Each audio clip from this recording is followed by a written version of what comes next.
बिस्मिल्लाहिर्रहमानिर्रहीम। अस्सलाम वालेकुम नाज़रीन, आप देख रहे हैं द लास्ट आवर। मैं हूँ यासिर रशीद और स्टूडियो मेरे साथ मौजूद हैं सीनियर तजियाकार राना मोहम्मद अजीम साहब।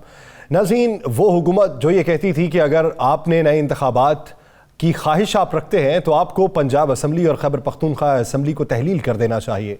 वो हुकूमत जो माजी में बयानात ये देती थी कि पाकिस्तान तहरीक इंसाफ अगर नए इंतखाबात का मुतालबा कर रही है तो सबसे पहले इन्हें अपने घर से इसकी इब्तदा करनी चाहिए।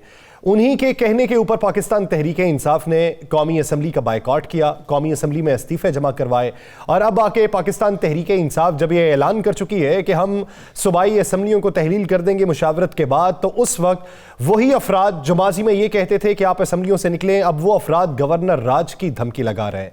वही विफाकी हुकूमत जो ये कहती थी कि आप घर चले जाइए, अब वही विफाकी हुकूमत ये कहती है कि हम नए इंतखाबात करवाएंगे।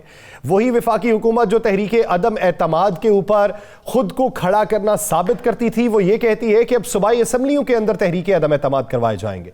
सवाल ये पैदा होता है कि 567 नशिस्तों से अगर पाकिस्तान तहरीक इंसाफ मुस्ताफ़ी होने का ऐलान करती है तो क्या इतने बड़े पैमाने पर वफाक इंतखाबात करवाने के लिए आमादा होगा? क्या नए इंतखाबात नहीं होंगे? ये जो इस वक्त बयानात दिए जा रहे हैं, इनमें हकाइक क्या है और वफाकी हुकूमत के पास इस वक्त ऑप्शन क्या है? इसी पे बात करेंगे। राना साहब की तरफ बढ़ते हैं। राना साहब, इससे पहले कि मैं आपका तज्जिया जानूं या अंदर की खबरों की बात करें, परवेज़ इलाही साहब वाले मामले के ऊपर थोड़ा सा बात कर लेते हैं कि परवेज़ इलाही साहब को वफाकी हुकूमत ने यह कहा कि परवेज़ इलाही साहब हुकूमत नहीं छोड़ेंगे, ये मांगे तांगे की हुकूमत है, इतने अरसे बाद मिली है, ये क्यों छोड़ेंगे? तो नाज़रीन, परवेज़ इलाही साहब का आज का जवाब क्या है वो ज़रा मुलाहिजा कीजिए, फिर गुफ्तगू को आगे बढ़ाते हैं।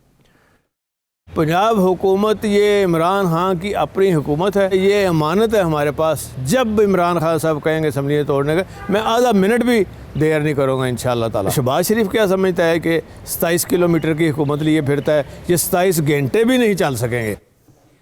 राना साहब, एक तरफ चौधरी परवेज़ इलाही साहब का ये बयान और दूसरी तरफ आज हमजा शहबाज साहब ने बड़े अरसे बाद किसी इजलास की सदारत किया, उन्होंने भी लोगों को बुलाया। प्लान क्या लग रहा है?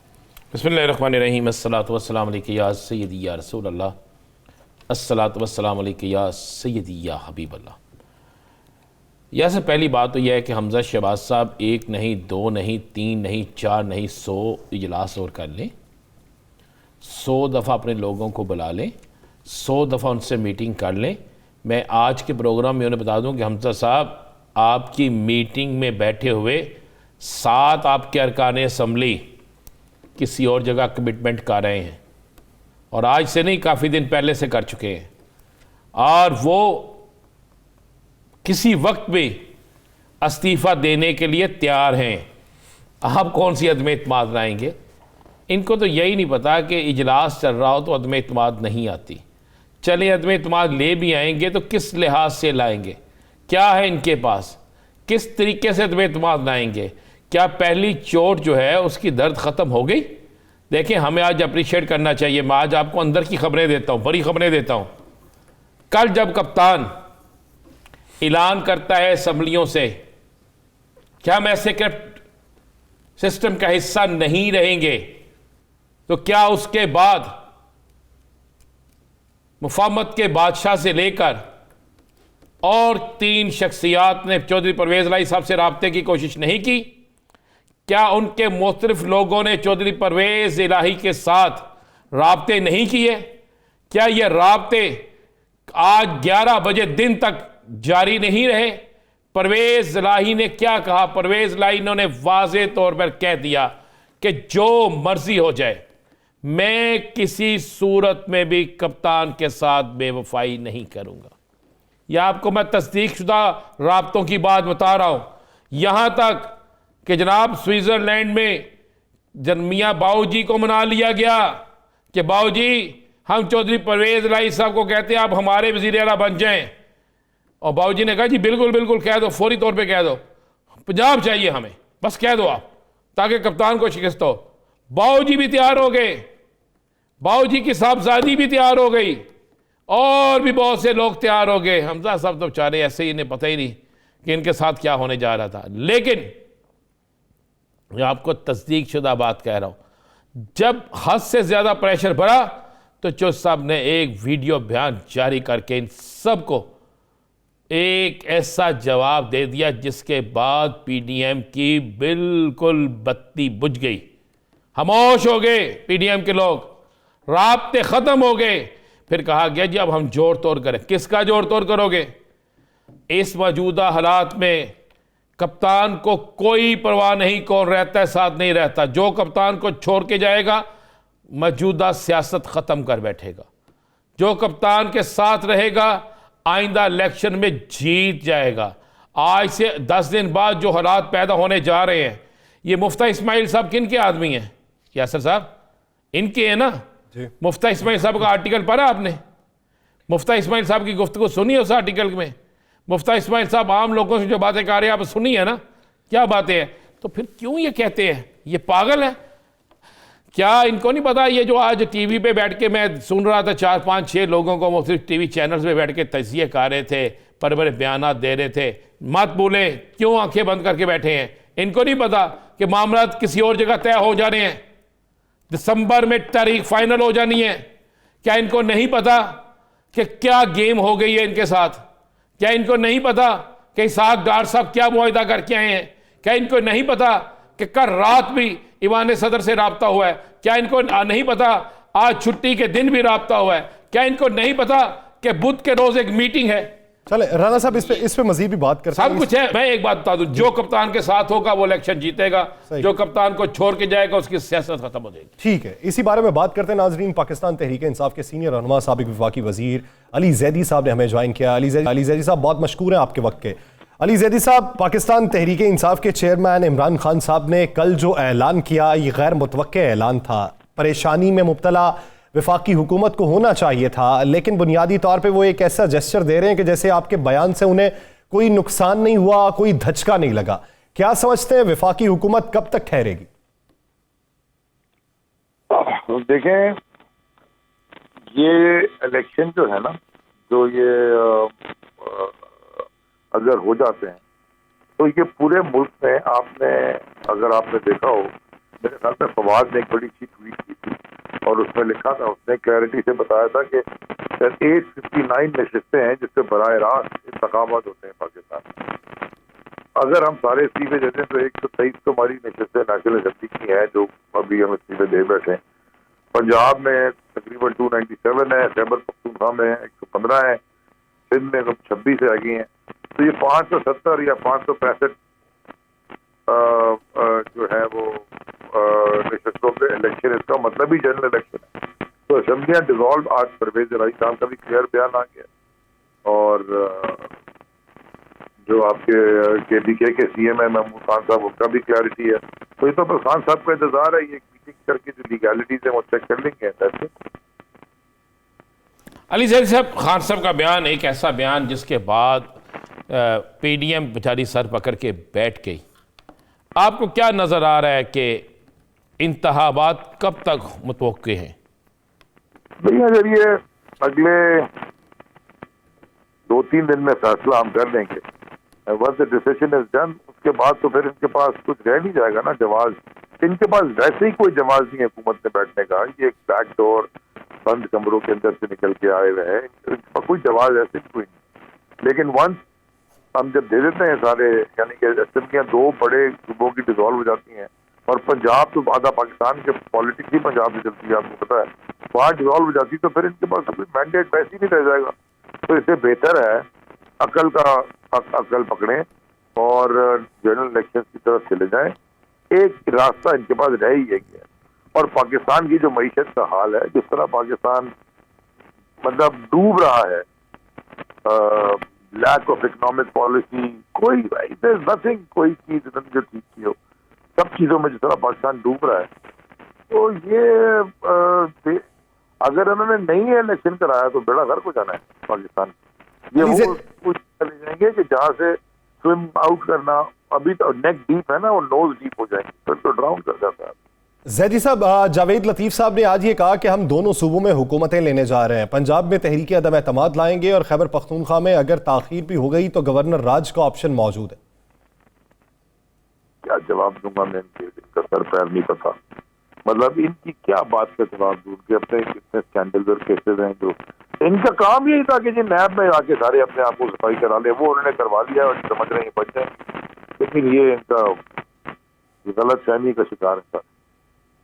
अली जैद साहब, आपके नोटिस में तो होगा या आपके इल्म में होगा, नहीं है तो कोई अंदाज़ा तो होगा, जो बस सवाल मैंने पहले भी पूछा था, आपको क्या इतला है? कहीं ना कहीं कोई ना कोई बात तो चल रही है, आरफ अलवी साहब के साथ मुज़ाकरात भी किसी ना किसी के हो रहे हैं, कब तक इलेक्शन मुतवक्के नज़र आते हैं?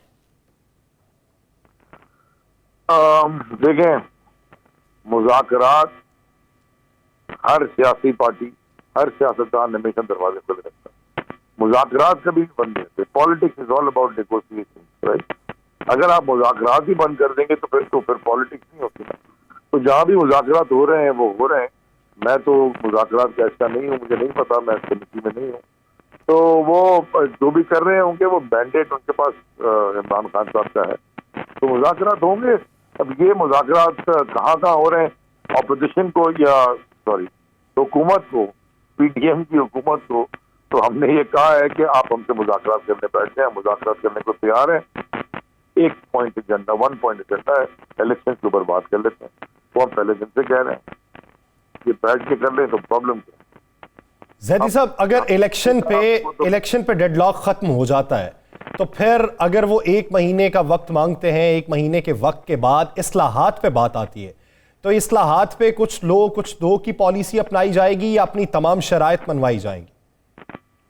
देखें, इस्लाहात के ऊपर असल में तो इलेक्शन के अंदर इस्लाहात का ही तो इशू था।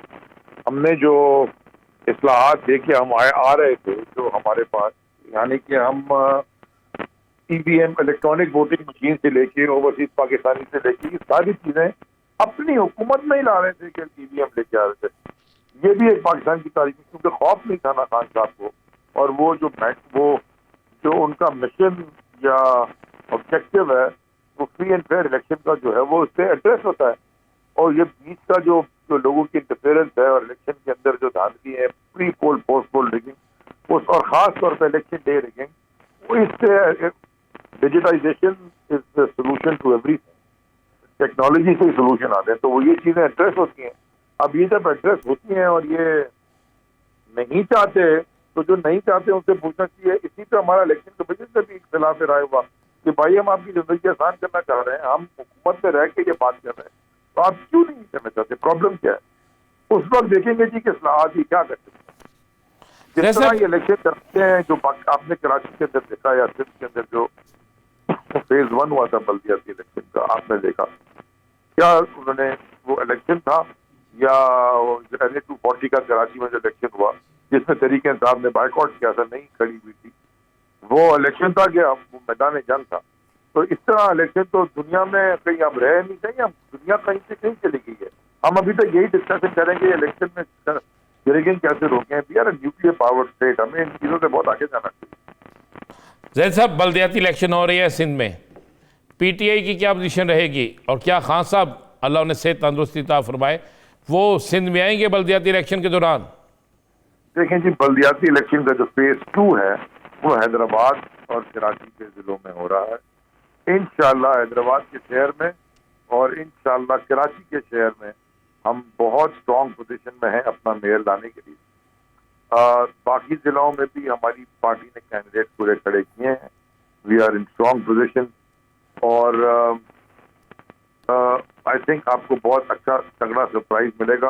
बशर्त है कि इलेक्शन हो बंदूक की नोक के ऊपर और गोली चला के और डीसीओ को और आरओ को मिला के और पुलिस की इस्तेमाल करके उस तरह का इलेक्शन ना हो। क्योंकि मुझे खौफ इस बात का है कि अगर इस तरह के इलेक्शन करवाते रहे जैसे करवा रहे हैं और होते रहे, कोई ऐसा वक्त ना आ जाए कि मुल्क में कोई इस तरह का इंतजार फैल जाए कि जो कंट्रोल ना हो सके लोकल लॉ एनफोर्समेंट से। जैदी साहब, जिस तरह खान साहब ने कल ये बात की थी कि पार्लियामेंटेरियन से बातचीत करूंगा और उसके बाद फिर फैसला किया जाएगा कि हम असम्बलियों से बाहर चले जाएं, लेकिन आज हमने ये देखा कि सिंध असम्बली में कुछ अराकीन असम्बली जिनका ताल्लुक पीटीआई से है, उन्होंने अपने इस्तीफे जमा करवाए। ये जल्दबाजी की जा रही है या फिर ऊपर से इशारा आ चुका है कि अपने इस्तीफे जमा करवा दें? ठीक है, वो इस्तीफे जमा कराए उन्होंने, अभी स्पीकर को तो नहीं जमा कराए। उन्होंने शायद पार्टी की लीडरशिप को वहाँ पे अभी अपने पास पार्लियामेंट्री लीडर के पास रखवाए हैं, वो मेरे पास लेके आएंगे क्योंकि मैं सिंध का सदर भी हूँ और मैं फिर खान साहब से बात करूंगा।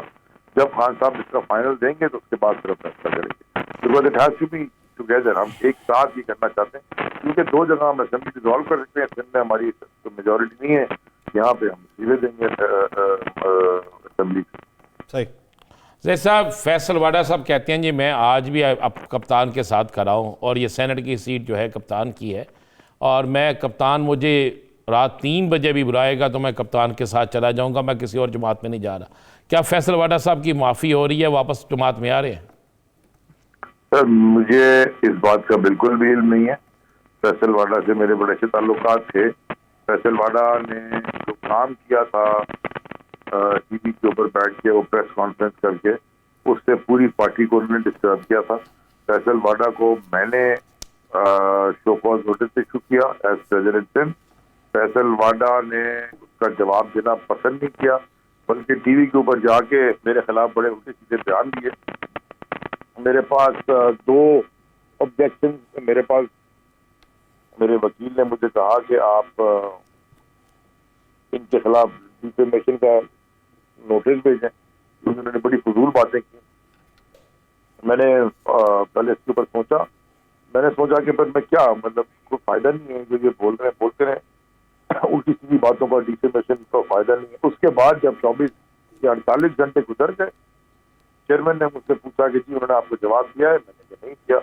मैंने कहा जी क्या कानून है? मैंने कहा जी कानून ये है कि chairman has the power to suspend, I have the power to suspend as president of a province. Chairman साहब के पास पावर है टू टर्मिनेट द मेंबरशिप। सही। उनकी मेंबरशिप चेयरमैन ने साइन करके टर्मिनेट कर दी। अब ये तो मेरे पास इसके ऊपर कुछ ख्याल नहीं है। सही। फैसल वाडा साहब ने मेरी नजर में जावेद हाशमी वाला काम किया था, कोशिश की थी बहुत डैमेज करने की, जो उनको नहीं करना चाहिए था। किसी से पूछे बगैर उन्होंने किया। तंजीम का कभी वो हिस्सा नहीं रहे। हाँ, टीवी के ऊपर आके वो हमें अच्छा हमारे लिए डिफेंस कई दफा करते रहते थे, हम जैसे सब करते हैं उन्होंने भी गलतियां की, लेकिन वो उनको करना नहीं चाहिए था जो उन्होंने हरकत की। उन्होंने करना नहीं चाहिए था जो उन्होंने किया, और अब पार्टी में वापसी का फैसला सिर्फ चेयरमैन ही कर सकते हैं। बहुत शुक्रिया अली जैदी साहब इस हवाले वक्त देने के लिए। नाज़रीन, इसी सियासी मंजरनामे पे एक ब्रेक के बाद मजीद बात करेंगे, कहीं नहीं जाएगा। Stay with us.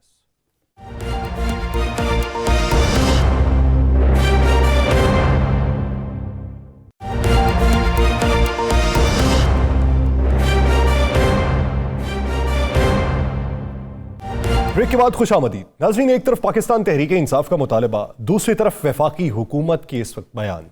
अब मामला किस नहज पे जाके ख़त्म होगा? क्या डेडलॉक पैदा होगा या सूरत हाल बेहतरी की तरफ भी गामजन हो सकती है?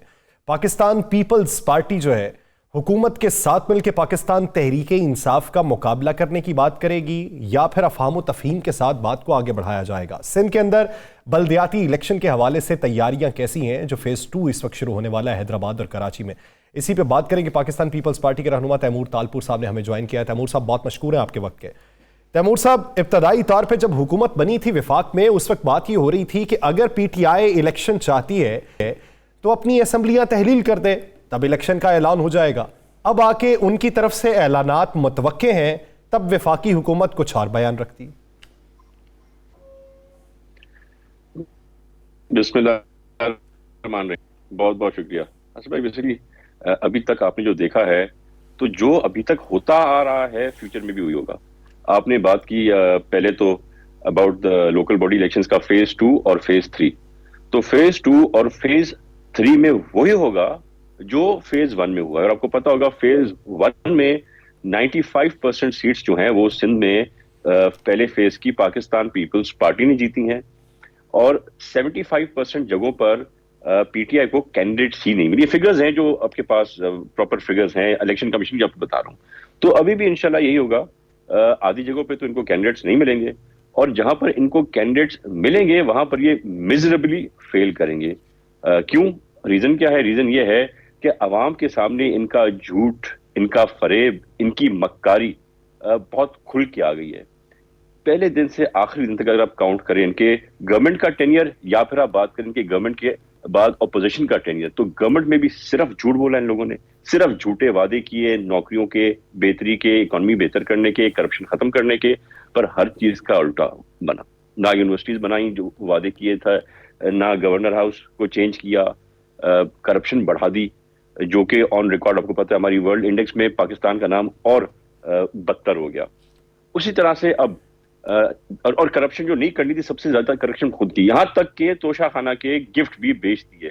उसमें एक तो इसके इमरान नियाजी की मॉरल क्या है उसका पता चलता है, उसकी करप्शन कितनी गहरी और कितनी गंदी है उसका पता चलता है। अब आ जाते हैं सेकंड फेज में जो इनका तैमूर साहब गवर्नमेंट तैमूर साहब 7 माह हो गए आपकी हुकूमत को आए हुए। 7 माह में आपकी हुकूमत ने क्या किया है? कोई 2-3 ऐसे काम जो 7 माह में इस हुकूमत ने अवाम को रिलीफ देने के लिए किया? देखिए जी, हमने बहुत सेक्टर्स में बेहतरी लाए हैं, पर मैं उस बहस में नहीं पढ़ूंगा। मैं इमरान नियाजी की तरह ये नहीं कहता कि हमें ये 5 साल चाहिए और फिर अगले हुकूमत के 5 साल चाहिए बेहतरी लाने के लिए। आपने हमें 6 से 7 माह दी हैं, कम से कम 1 साल का वेट करें। इलेक्शन ईयर आने वाला है, इलेक्शन से पहले आप देखेंगे हम किस तरह से इकोनॉमी को स्टेबलाइज करेंगे, हम किस तरह से जॉब क्रिएशन करेंगे। तैमूर साहब बसद एहतराम, जब इब्तदाई तौर पे वफाकी हुकूमत ने चार्ज संभाला था उस वक्त बयानिया ये था कि 2 से 3 माह लगाएंगे, सिस्टम को कुछ बेहतर करेंगे और इलेक्शन के लिए इस्लाहात करेंगे, इलेक्शन में चले जाएंगे। फिर जब उस वक्त इरादा तब्दील हुआ तो फिर ये बात हुई कि 5 से 6 महीने दरकार हैं मईशत की बेहतरी के लिए, इसलिए हम अपनी टर्म पूरी करेंगे।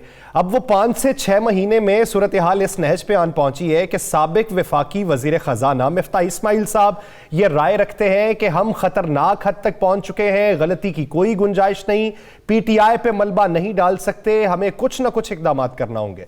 अब माने तो किसकी माने? देखिए, पहली चीज तो मैं बड़ा क्लियरली बता दूं, प्रेसिडेंट जरदारी ने इस गवर्नमेंट के आते ही और शहबाज शरीफ साहब को प्राइम मिनिस्टर करते ही ये अनाउंस कर दिया था, खुल के कह दिया था कि इलेक्शन अपने टाइम पे होगा, ना एक दिन पहले कराएंगे इलेक्शन और ना एक दिन बाद कराएंगे इलेक्शन। तो हम पहले दिन से इस बात पे खड़े हैं, इस मईशत को सुधरने के लिए कम से कम 1 साल दरकार है, कम से कम, और वो टाइम आपको देना पड़ेगा। And we are at stake, क्योंकि कमिंग ईयर जो है, साल में हमारी इलेक्शन होनी है, तो उस इलेक्शन के लिए भी हम बेहतरी लाएंगे, अपने फेस सेविंग भी करनी है। जो खाना खराब किया इमरान खान ने, जो उल्टी सीधी डील्स करके गया वर्ल्ड बैंक और IMF के साथ, वो सारी भी हमें सुधारनी है। तो यही टाइम हमारे पास, चंद माह हमारे पास है, हमें दरकार है, और वो आपको हमें देने पड़ेंगे। मैं अदब से कह रहा हूँ, अदब से पूछना तैमूर भाई, आप तो हमारे भाई हैं। 7 माह में किया क्या है? चलिए आगे आप कुछ कर लेंगे, 7 माह में क्या किया है? ये तो वफाकी हुकूमत की कोई एक चीज बता दे मुझे वफाकी हुकूमत की जो 7 माह में की है। देखिए जी, किसी भी चीज का रिजल्ट ये हुकूमत है बहुत एहतराम के साथ, ये 1 महीने में, 2 महीने, 7 महीने में आप क्या डिफरेंस ला सकते हैं? हमने मार्केट को स्टेबलाइज किया, हमने डॉलर को थोड़ा स्टेबलाइज किया। क्या आप अपने ईमान से बताएं, क्या 223 रुपए में डॉलर मिल रहा है? मुझे यकीन है आप नहीं, मेरे पास मैं डॉलर का शौकीन तो हूं ही नहीं, तो मैं डॉलर का पता नहीं, पर जो रेट्स अवेलेबल हैं मार्केट में, जो हमारे पास चल रहे हैं, जो इंटरबैंक का रेट है, तो that is very open, very clear. तो वहां पे कुछ ना कुछ बेहतरी आई है, पर मैं आपको बिल्कुल नहीं कहूंगा, आप जब तक हमें 1 साल नहीं देते आप कुछ ना एक्सपेक्ट करें।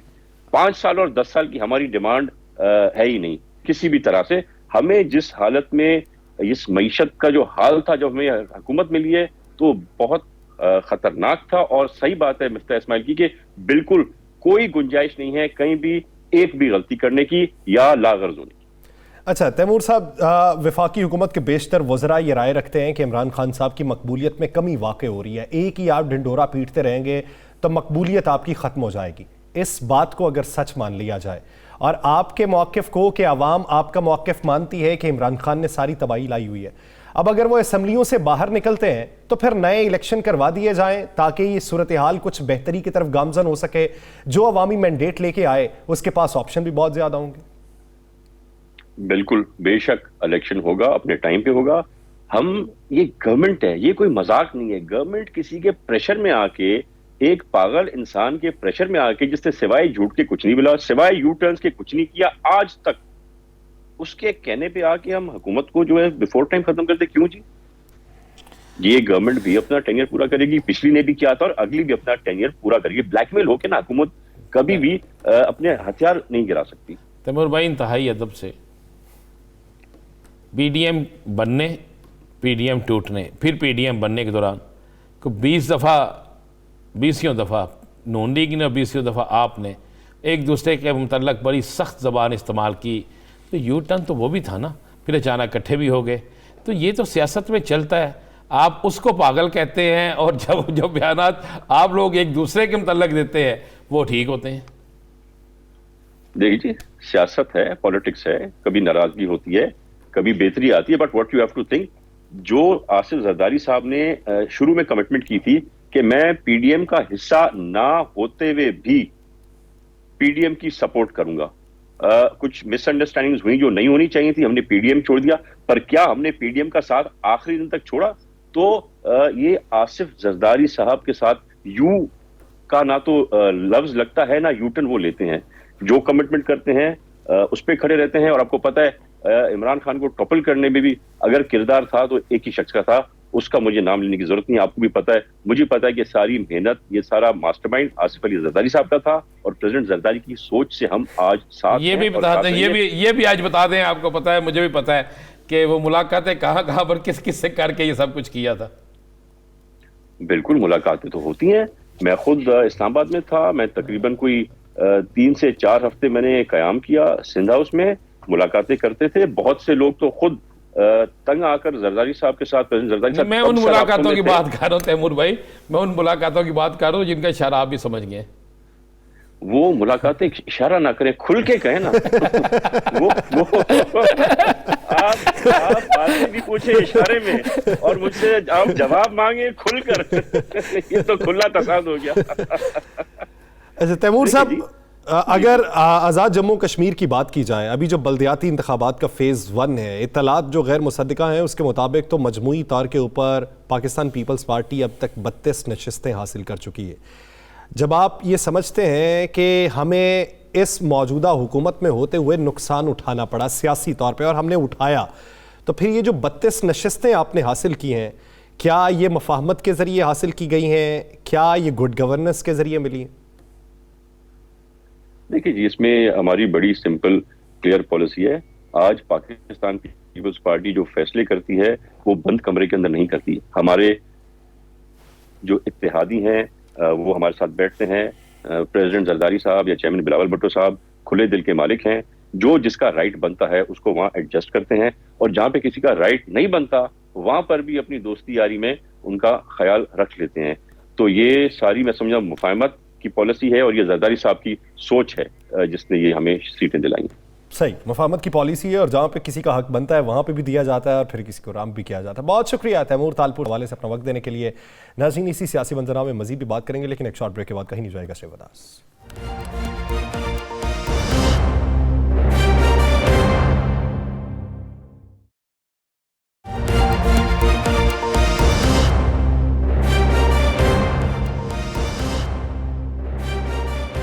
ब्रेक के बाद खुशामदीद। नाज़रीन, ब्रेक से पहले जिस तरह हम बात ये कर चुके हैं, अपोजिशन की राय भी ले चुके हैं, हुकूमत की राय भी ले चुके हैं, और इस वक्त दोनों की प्लानिंग क्या है वो सब आपके सामने है। लेकिन इस सियासी कशमकश के अंदर जो हमारी माशी सूरत हाल है वो दगरमूस कैफियत इख्तियार कर चुकी है। आने वाले दिनों के अंदर जो हमारी इन्फ्लेशन है उसके इंडेक्स में मजीद इजाफा हो रहा है, जराइम की शरह में भी इजाफा हो रहा है। ज़ाहिरी बात है कि जब आपके माली हालात आपकी औकात से बाहर चले जाएंगे तो फिर आप क्या करेंगे? इसी वजह से जराइम की शरह में भी बेहद इजाफा होता जा रहा है। ये अलार्मिंग सिचुएशन जो है, इसमें बेहतरी किस तरीके से आएगी? जब सियासी तौर पे इस्तेहकाम आएगा, सियासी तौर से इस्तेहकाम आने के बाद माशी तौर पे इस्तेहकाम और जराइम की शरह में भी कमी वाक़ होगी। राना साहब, क्या समझते हैं? दोनों तरफ के नज़रियात आपने देख लिए, खबरें आपके सामने हैं। इस सारी सूरत हाल में पाकिस्तान में बेहतरी के इम्कानात कब आएंगे, कब रोशन होंगे? देखिए, दो चीज़ें बड़ी क्लियर है। आप हुकूमती हलकों से जब भी बात करेंगे वो आपको ऐसी गुफ्तगू, ऐसे बाग, ऐसे सब्ज़ बाग दिखाएंगे कि जिसकी इंतहा कोई नहीं। और हालत इनकी ये है कि किसी एक जगह पर कोई एक इकदाम सवाए अपने मुकदमात ख़त्म करने के ये नहीं कर सके। इतने अच्छे इनके सियासतदान जिन पे मैं समझता था कि ये बड़े असूल पसंद हैं, वो भी इक़्तिदार किया गया अपने असूलों को भूल गए हैं। हालात इस करवट बदल चुके हैं कि जिसकी इंतहा ही कोई नहीं। आपने हुकूमती ज़िम्मेदार की बात भी सुन ली, आपने अपोजिशन की बात भी सुन ली, रोज़ाना सुबह से लेकर शाम तक सुनते हैं। बल्कि लोग तो हमें मैसेज करते हैं कि ना सुना करें, ना इन लोगों को किसको नज़र नहीं आता क्या पाकिस्तान। आप मुझे बताएं, 223 इतना का डॉलर है ना, 240 में नहीं मिल रहा। आप एलसी नहीं खोल रहे, आपकी माशियत तबाह होकर रह गई है। पाकिस्तान में आने वाले दिनों में 1 से 1.5 माह में खाने पीने की अशिया की किल्लत पैदा हो सकती है। ये आलम इस वक्त बन चुका है। पाकिस्तान में डॉलर टीवी में नजर आता है, मार्केट में नहीं है। बाहर से चीजें आप नहीं मंगवा सकते, अगर कुछ मंगवाया है तो डाईपोर्ट पे बर्बाद हो रहा है। अवाम को रिलीफ आप नहीं दे रहे। कोई ऐसा काम जो मुझे बता दें जिसमें अवाम को रिलीफ मिला हो। अब बार बार आके एक ही चीज टीवी पे कहेंगे जनाब हमें बड़ी ही बुरी मौशियत मिली थी, हमें ये तबाहशुदा मुल्क मिला था, हमें डिफॉल्टर शुदा मुल्क मिला था, हमारी तो मुल्क को कौन भी तो भाई क्यों लिया था? छोड़ते, इलेक्शन पे जाते। लिए भी लिया, 7 माह भी गुजर गए। मुझे बताएं वजीर आजम साहब क्या कहते जाके, जब किसी ने डिले किया पैसे देने में इनके वाजवाब तो मैं छोड़ूंगा नहीं। तो 7 माह किसी और की हुकूमत है? आपकी हुकूमत है। 7 माह में जो डिले हुआ किसने किया है? आपने किया है। इमरान साहब मजे की बात यह है कि वो डिले जो है ना, वो जो तुर्की के अंदर जो एहतजाज रिकॉर्ड करवाया गया है या फिर उन्होंने जो शिकायतें लगाई हैं वो अगस्त से लेके अब तक की 2 माह की पेमेंट्स हैं जो फंसी। जी मैं वही कह रहा हूं ना, इनकी है ना, किसी और की तो नहीं। हुकूमत किसी जिन्नात को तो नहीं आई थी, इनकी आई थी ना। ये वजीर आजम थे, इनके साथ लोग गए हुए थे। क्या खूबसूरत हमारे मुल्क माशरे के मामला है कि जिस शख्स को आपने करप्शन में पकड़ा, आचीमा, वो हर टूर में आपके साथ होते हैं। जिस पे इल्ज़ाम है वो सबसे बड़े सबसे तगड़े आदमी होते हैं। और ये तो आलम बन चुका है। यासर आप 7, 8, 10, 20 हुकूमती तर्जमानों को बैठा रहे, इनसे सिर्फ एक चीज पूछ लें किया क्या है, सारा पिछली गवर्नमेंट में डाल देंगे, सारा कुछ पिछली गवर्नमेंट में डाल देंगे। ये जनाब हमें क्या पूछते हैं, हमें तबाह कर दिया। अब इनके कहेंगे, अब यही लोग कह रहे थे ना 2 सुबह से इस्तीफे दें तो हम इलेक्शन करा दें। अब इन्हें कहेंगे नहीं जनाब सैलाब से बड़ी तबाही आ गई है और जब तक हम उसे ठीक नहीं कर लेते हम नहीं कराएंगे। तो मुझे बताएं इतने अरसे में कोई सैलाब ज़दगान जो हैं उनके कोई घर बने? पैसा आया किधर गया? मार्केटों में चीज़ें बिक रही हैं, वुज़रा के घरों से चीज़ें निकल रही हैं, सेक्रेटरी के पास सेक्रेटरियों के घरों से चीज़ें निकल रही हैं, लोग रास्तों में रोक के आपको एहतजाज कर रहे हैं। ये आपका आलम है। काम किया कोई नहीं, सब इक़्तिदार के मज़े लूट रहे हैं, कोई नहीं चाहता। असल मामला क्या है? करप्शन का पैसा ट्रकों पे लाद के एक जगह से दूसरी जगह मुंतकिल किया गया। असल आप बिल्कुल किया गया। आपने वो जो सिंध का एक स्कैंडल पकड़ा ना अभी, जी, एक उस तरह के तो पता नहीं बेशतर स्कैंडल होंगे। इतने स्कैंडल है। लेकिन अभी आपने सिंध के हमारे साथी हमारे दोस्तों की बातें सुनी है ना, कैसी प्यारी गुफ्तगू सुनी है आपने। क्या कमाल नहीं हो गया? कमाल से भी आगे चले गए हैं। कई गाड़ियों की पर्चियां, हेलीकॉप्टर में पेट्रोल डलवाने की पर्चियां वहाँ पे बन गई थी। आप भूल गए कैसे? ये अल्लाह इनको हदायत दे। ये इस मुल्क में उस वक़्त हालात बेहतर होंगे जब नए इंतखाबात, जब वो लोग जो करप्ट नहीं होंगे, जो करप्ट होगा उसको सज़ा मिलेगी, जो बेईमान होगा वो जेलों के अंदर होगा, जो ईमानदार होगा इक़्तिदार में होगा। जब आम आदमी को इंसाफ मिलेगा, आम आदमी की दहलीज पर उसको उसका हक मिलेगा, फिर मामला दुरुस्त होंगे। वो हो नहीं सकता उसके बगैर। यहां पर आप बोलें, आपकी ज़बान पे पाबंदी है, आप ना बोलें तो आप इससे तो आपका ज़मीर आपको मलामत करता है। तो यार सर क्या कर रहे हैं, किसकी बात कर रहे हैं आप? आगे ज़रा गौर करें ना, ज़रा थोड़ा सा चल के देख लेते हैं, ज़रा करके देख लें, ज़रा तजिया करें ना थोड़ा सा। मुझे बताएं, कप्तान के कल के जलसे में सारी पीडीएम कह रही है 14,000, 15,000, 13,000, और भाई आपकी एजेंसियां कह रही हैं 1,13,000 से ज्यादा गाड़ियां टूल प्लाजों से गई हैं, स्टिकर लगे हुए। हर गाड़ी में आप 2 बंदे भी ले ले तो कितना बना भाई? 3 भी ले लो कितना बना? 4 ले ले कितने बने?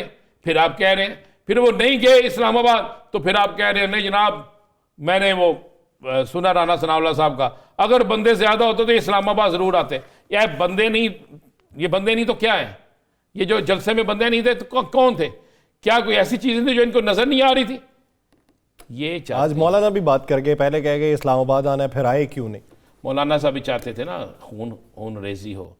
कप्तान अच्छा खेल गया, उसने बता दिया मैं पाकिस्तान बचाता हूँ, मुझे पाकिस्तान अजीज़ है, मुझे इक़्तिदार अजीज़ नहीं है, मैं पाकिस्तान को अजीज़ रखता हूँ।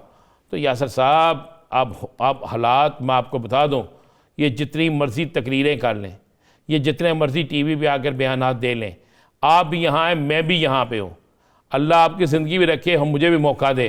तो इसी दिसंबर में जो आ रहा है आप इलेक्शन की डेट लीजिएगा, आप इलेक्शन की तारीख लीजिएगा, इलेक्शन की तारीख आपके सामने आएगी। ये ज़िमनी इलेक्शन करा सकते हैं, चले मान ले जी अदम एतमाद ले आए, ओके जी मान ले, सारे कुछ मान ले, गवर्नर राज भी ले आए, 500 से ऊपर नशिस्तें, बल्कि मेरी तला तो 600 के बन जाती हैं चारों अगर जगह पे आप देखते हैं। हाँ सर, 5, 6, 7 5, 6, 7 में अभी आपने महसूस नशिस्तें डालनी है। उसके अलावा जब आप कश्मीर से भी रिज़ाइन देते हैं, जब आप गिलगित बल्तिस्तान से बाहर निकलते हैं, तो इतने इलेक्शन कौन कराएगा? करवा सकते हैं ये इलेक्शन? इनको पता है कप्तान की टांग ठीक हुई, कप्तान एक एक गली गली मोहल्ले मोहल्ले जाएगा, कप्तान इनके साथ वो करेगा, वो कैंपेन करेगा, ये सोच नहीं सकते। अभी तो देखिए ना दाल किस में बढ़ती है, अभी देखते तो जाएं। ये 15 जनवरी को जो इलेक्शन, 15 जनवरी है ना, अभी तो सिंध में प्लेटों में ही बट रही है। अभी तो प्लेटों में बट रही है ना, प्लेटें कम पड़ गई हैं। ये इलेक्शन जनवरी में है ना, 15 जनवरी है ना इलेक्शन, बल्दियाती की बात कर। हाँ जी। जी, तो वहाँ पे ज़रा MKM और पीपल्स पार्टी की हाथापाई तो देखिएगा, वो तो फड्डा पड़ जाएगा। ठीक है ना। तो देखते तो जाए होता क्या है। वो जाहिर बात है कि वो बल्दियाती है, वो कहेंगे जी बल्दियाती में तो हम मुखालिफ हैं। ठीक है, नहीं तो उसमें जब कत्लो गारत वहाँ पे होगी, अल्लाह ना करे, अल्लाह ना करे। फड्डा वहाँ पे होगा, इक़्तिदार ऊपर से ख़त्म होगा। मैं कह रहा हूँ आपको, दिसंबर में बड़ी चीज़ें तय हो जाएंगी। जैदी साहब माने के मुज़ाकरात चल रहे हैं, मैं आपको ये मुसद्दका इतला दे रहा हूँ, मुज़ाकरात चल रहे हैं। मैं मुसद्दका इतला दे रहा हूँ कि कुछ वक्त मांगा गया है। वक्त किस लिए मांगा गया? वक्त इसलिए मांगा गया है कि जनाब वो कहते हैं इतने महीने पहले इलेक्शन करा लो, वो कहते हैं इतने महीने, दरमियानी रास्ता निकलेगा और दरमियानी रास्ते में तय हो जाएगा मार्च मई, बस। इसके अलावा क्या होगा? अच्छा राणा साहब, इसका हासिल हुसूल निकालें, फ़र्ज़ कर लें नए मैंडेट से नई हुकूमत आती है, कोई भी आ जाए, कोई भी जमात आ जाए, उसे आने के बाद कितना अरसा मुश्किल का शिकार होना होगा और कितना अरसा आप देखते हैं कि वो जो गवर्नेंस है वो माजी की हुकूमत पर कम अज़ कम 2 से 3 साल नहीं। अब किसी को नहीं ये कहना चाहिए कि माजी की हुकूमत ने गलत किया, अवाम ने उन्हें रिजेक्ट कर दिया। ओके, अब आप आगे हैं ना, आके करें सही। आपके पास एक कोई रास्ता होगा ना, आपने लोगों को दिलासा दिया होगा, आपने लोगों से वादे किए होंगे, वादा बाईद किए होंगे, अब लोगों को आपने अपने मंशूर के मुताबिक बताया होगा, आए आकर करें। लेकिन ये सारा कुछ होने के बावजूद करवा कूट अवाम को पीना पड़ना है, पिसना अवाम ने है, और ये सारा कुछ इसी तरह होना है। या सर, और मैं आपको ये भी बता दूं, ये जो स्क्रीन पे हम रमेश कुमार साहब को दिखा रहे हैं ना, तो जो भी हुकूमत आई है उसका इसका फिर हिस्सा होना है। हाँ, ये हमारा भाई एक ऐसा है, बहुत से लोग होते हैं, बहुत से लोग रमेश कुमार साहब ये नहीं बल्कि बहुत से लोग रमेश कुमार साहब ये कहते हैं कि मुझे हुकूमत की ज़रूरत नहीं पड़ती, हुकूमत को मेरी ज़रूरत। बिल्कुल इसी तरह जी, बिल्कुल इसी तरह है। तो ये आलम होना हर तरफ। तो ज़रा थोड़ा सा टाइम निकलने तो दें। मैं तो कह रहा हूँ कि लोग तो बहुत कह रहे हैं, मैं आपको बता दूँ ये 2 हफ्ते बड़े अहम तरीन हफ्ते हैं। अच्छा राणा साहब, प्रोग्राम का वक्त खत्म होने वाला है, उससे पहले हुकूमत का भी वक्त खत्म होने वाला है, प्रोग्राम का वक्त चलता रहना है। अच्छा, प्रोग्राम रोजाना चलते रहने हैं, हुकूमत का वक्त खत्म होने वाला है। यासर साहब, मेरा सवाल ले लें। मेरा सवाल ये है कि आप क्या समझते हैं कि अगले इलेक्शन के बाद वो कौन से अफराद होंगे जिनकी सियासत खत्म होने वाली है? क्योंकि बहुत से लोग अपनी उम्र के उस हिस्से में हैं जिन्होंने अपना सियासी करियर पूरा देख लिया, अभी बोनस चलना, छक्का लग गया तो लग गया, ना लगा तो। मैं आपको एक बता दूं, 70% लोगों की सियासत खत्म होने वाली है। आप सब देखिए, चले पार्टी वाइज आ जाते हैं। PMLN में से कितने लोग जाते देख रहे हैं? PMLN में से आपको कम और बेश कुछ नहीं तो 25 से 30 तगड़े लोग जाते नजर आएंगे। 25 से 30, तो उनका मुतबादिल आप देखते हैं कि उतना स्ट्रांग होगा? क्या है, अब तो आप खड़ा कर दें, मुझे खड़ा कर दें। नहीं, मैं PMLN की बात कर रहा हूँ कि उनके अंदर, क्योंकि वो चेहरे अगर जाएंगे तो जाहिर बात है सेकंड लीडरशिप वो जाएंगे तो शुक्र है किसी को मौका मिलेगा, नहीं तो ये तो एक ऐसा जालिम सियासत है कि मर जाओ तो उसके बाद मौका मिलता है, ना मरो तो उसके बाद मौका ही नहीं मिलता। ये तो मौका तो उस सूरत में मिलना है कि जिस सूरत में कोई जाएगा, नहीं तो छोड़ते कोई सीट, कोई नहीं सीट छोड़ता। ये तो सियासत के अंदर इस कदर फैल चुका है मामला कि जिसकी हद ही कोई नहीं। या सर, मैं एक चीज़ आपको बता दूं, बड़ा क्लियर और साफ आपको एक चीज़ मैं क्लियर कर दूं, आने वाली सियासत में दिनों में बहुत कुछ होने वाला है। मुझे वो बड़े बड़े तजियाकार जो आज भी हमारा प्रोग्राम देखने के बाद ना वो तो कहते हैं यार दो भी पता नहीं की पागल जे बैठे हैं। ये वो है जो कहते थे एक्सटेंशन हो गई, फैसले हो गए, लेटर आ गया, मीटिंगें हो गई, यही होता था ना। लगता है आप भी फोन कॉल से बहुत ज्यादा तंग हैं। नहीं, मैं तंग इसलिए नहीं, मुझे फ़ोन कॉल का कोई प्रॉब्लम, मैं तो लोगों के ट्वीट निकाल के रखे हुए हैं, मैंने लोगों के बड़े बड़े प्रोग्रामों के क्लिप निकाल के रखे हुए हैं जो कहते थे जनाब एक्सटेंशन फाइनल, हर चीज़ फाइनल, कप्तान जो है उसने इस्लामाबाद इस तरह दाखिल होना है इधर से उसके बंदों ने दाखिल होना है, इधर से हमला कर देना है, फिर ये होना है, फिर आगे से ये होना है। ओ यार, क्या बैठ के किसकी गिनती पढ़ते हो, क्या बोलते हो? कुछ नहीं होता। असल बात हक़ाइक़, हमें पैगम्बरी शोभा टीवी पे आकर सच बोलना चाहिए। वो बात जो दिल और दिमाग एक तस्वर करता है, सच्ची बात है, वो बयान करनी चाहिए। मैं फिर आपको कह रहा हूँ, वक्त ख़त्म हो रहा है इक़्तिदार के ईवानों में बैठे लोगों का। कप्तान दोनों असम्बलियों से इस्तीफे दे के बाहर आया, ये 5 दिन नहीं चल सकेंगे। चौधरी परवेज़ इलाही साहब ने दुरुस्त कहा है, नहीं चल सकते ये। चले, मुझे इनके चलने का कोई एक रास्ता बता दें, चलिए आप बता दें। चल सकते हैं, बाहर को चल लेंगे। नहीं, बाहर ही चलेंगे ना, चले हुए कारतूस बाहर ही चलेंगे, लेकिन सियासत में किस तरह चलेंगे ये बता देना, किस तरह चलेंगे? आप क्या समझते हैं ये पीछे मुज़ाकरात? ये क्या समझते हैं हर जगह राजा रियाज बैठा हुआ है? हर जगह राजा रियाज बैठा हुआ है, ये समझते हैं? क्या नूर आलम बैठा हुआ है? इन मुज़ाकरात में किसी की वापसी मशरूत होगी?